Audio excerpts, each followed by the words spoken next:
অবশেষে জুটি ভাঙতেই ভারতীয় শিবিরে স্বস্তি ফেরে। তবে সবচেয়ে বেশি জরুরি হয়ে পড়েছিল ট্রাভিস হেডের উইকেট। ওয়ানডে বিশ্বকাপ ফাইনালে কার্যত একার হাতেই ভারতের স্বপ্ন ভেঙেছিলেন হেড। শেষ পর্যন্ত 20 ওভারে 7 উইকেটে 181 রানে শেষ আজ ওজি ইনিংস। 24 রানে ভারতের জয়। টস জিতে ভারতকে ব্যাটিংয়ের আমন্ত্রণ জানিয়েছিল অস্ট্রেলিয়া। রোহিত শর্মার বিধ্বংসী ইনিংস, মিডল অর্ডারে স্কাই, শিবম দুবে এবং হার্দিকের দুর্দান্ত ব্যাটিং অস্ট্রেলিয়াকে 206 রানের বিশাল টার্গেট দিয়েছিল ভারত। নেট রান রেটে ভারতকে ছাপিয়ে যেতে 15.3 ওভারের মধ্যে এই রান তাড়া করতে হতো অস্ট্রেলিয়াকে, তবে সেটা সম্ভব হয়নি। ফলে ম্যাচ শেষের আগে সেমিফাইনাল নিশ্চিত ভারতের।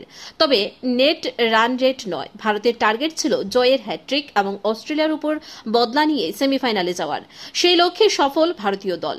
ভারতকে প্রথম ব্রেক থ্রু দেন অর্শদীপ সিং, আর দ্বিতীয় ওভারে মার্শের উইকেটও আসতে পারত।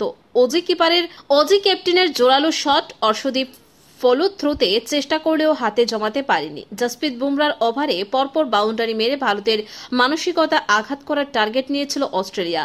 অক্ষর প্যাটেল আক্রমণে আসতেই কিছুটা সমস্যায় পড়েন অজিরা। ভারতীয় টিম যেন অপেক্ষা করছিল পাওয়ার প্লে শেষ হওয়ার। কুলদীপ যাদব, জাডেজার আক্রমণে আনতে হবে। পাওয়ার প্লের শেষ ওভারে করেন হার্দিক। কাউন্টার অ্যাটাকে চাপে রাখেন ট্রাভিস হেড ও মিচেল মার্শ। পাওয়ার প্লেতে 1 উইকেটে 65 রান তুলে নেয় অস্ট্রেলিয়া। মিচেল মার্শ ফেরেন 28 বলে 37 রানে। অবশেষে জুটি ভাঙতেই ভারতীয় শিবিরে স্বস্তি ফেরে। তবে সবচেয়ে বেশি জরুরি হয়ে পড়েছিল ট্রাভিস হেডের উইকেট। ওয়ানডে বিশ্বকাপ ফাইনালে কার্যত একার হাতে ভারতের স্বপ্ন ভেঙেছিল হেড।